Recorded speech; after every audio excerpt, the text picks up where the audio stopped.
ندیم صاحب اسپیکر کو ذرا دیکھیں، پیچھے آواز نہیں ہے.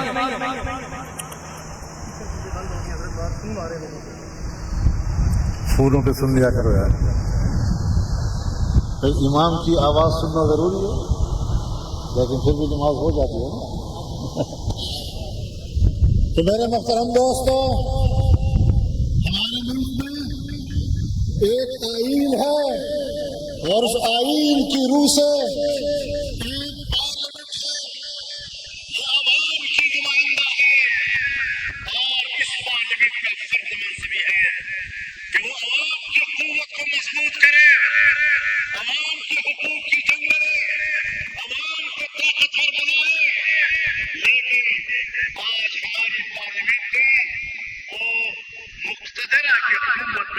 کر رہے ہیں اور عوام کو کمزور بنا رہے ہیں.